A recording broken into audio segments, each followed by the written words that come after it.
Comme dans la première partie, désolé, il y avait j'ai préféré faire cette émission consacrée à l'affaire d'Itamira Bouraoui et au verdict, aux décisions scandaleuses des juges algériens et à la politisation scandaleuse menée par le juge algérien concernant ce dossier. J'ai préféré répondre en deux émissions, enfin en deux parties.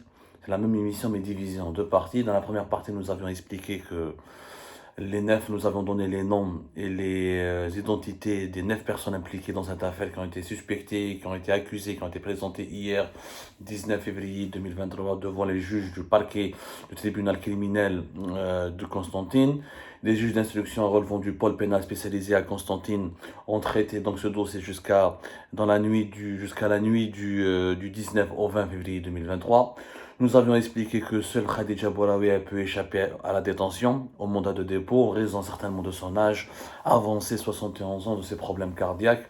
Et je suis sûr que et que c'est juste la pression médiatique qui a été exercée par nos soins, par le peu de médias libres et indépendants qui existent encore en Algérie, par les médias internationaux, plusieurs médias ici en France, et des médias internationaux, notamment l'AFP. L'agence France Presse a diffusé une dépêche dans le monde entier concernant l'arrestation brutale, arbitraire et tout simplement absurde et surréaliste de la mère d'Amira Bouraoui. Hachement, à la dernière minute, je crois que les juges du tribunal du pôle pénal spécialisé de Constantine ont reçu un coup de téléphone à la dernière minute pour leur demander de ne pas mettre en prison Madame Khadija Bouraoui, la maman d'Amira Bouraoui. Concernant les autres suspects, qui me comme au final, comme l'affaire Amira Bouraoui, l'enquête de la gendarmerie nationale a abouti à c'est la montagne qui accouche d'une souris. Elle a abouti à une non-affaire. L'enquête de la gendarmerie nationale a confirmé. Il n'y a pas d'affaire d'espionnage. Il n'y a pas d'affaire. Il n'y a ni Corona des services secrets français qui a aidé Amira Bouraoui à s'enfuir de l'Algérie pour la récupérer en Tunisie. Il n'y a pas eu d'implication de Barbouze des services secrets français.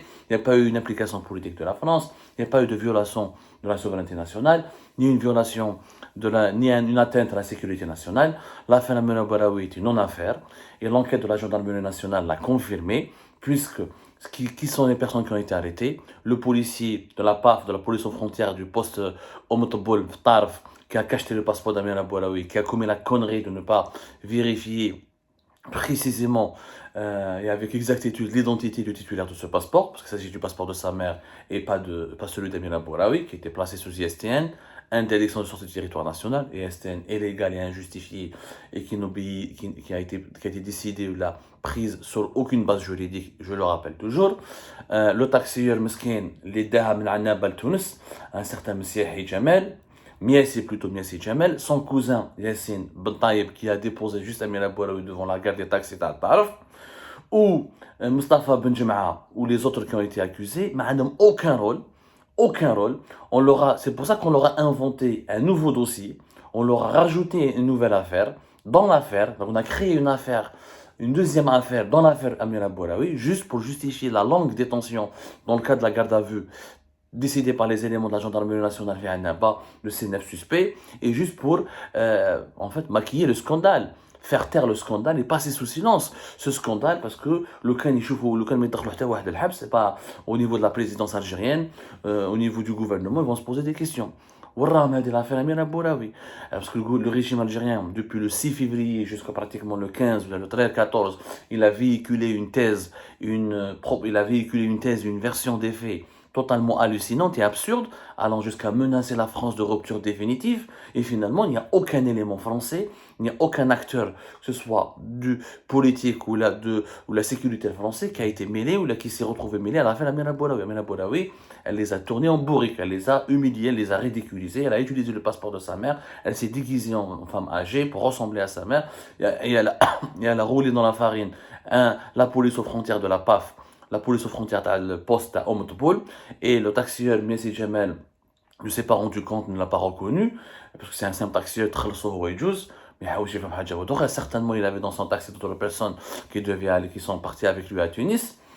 وهذه حكايه ياسين بن طيب مسكين il a juste déposé sa cousine devant la gare des taxis تاع العنابه pour qu'elle puisse prendre un taxi clandestin ou un taxi normal وتروح حتى لتونس. هذه حكايه ni plus ni moins. Il n'y a rien de politique, de sécuritaire, d'espionnage, ou là de géopolitique, ou là de diplomatique dans cette affaire. Une affaire, une non-affaire. Donc, où je C'est pour ça que dans la première émission, la première partie, j'ai dit que les juges de Constantine ont flingué le peu de crédibilité qui leur restait. Qui restait aux institutions de l'État. Mustafa Benjama Meskin, déroule une autre affaire. La première affaire, association de malfaiteurs dans le but d'exécuter le crime d'immigration clandestine dans le cadre d'une organisation criminelle. Il n'y a pas d'éléments constitutifs qui, juridiquement parlant, factuellement parlant, on ne voit pas où est cette organisation criminelle parce qu'Amira Bouraoui s'est enfuie toute seule, a organisé sa fuite toute seule elle n'a pas eu de complice, clairement, ni au sein de la police aux frontières, ni au sein de la gendarmerie nationale, ni au sein d'aucune autre institution. C'est une fuite, c'est une affaire, c'est purement, elle a commis individuellement ce délit et dont elle assume entièrement la responsabilité d'ailleurs. Et ses motivations étaient de fuir la persécution qu'elle subissait en Algérie. Il y a l'organisation criminelle. Comme on l'a dit dans la première émission.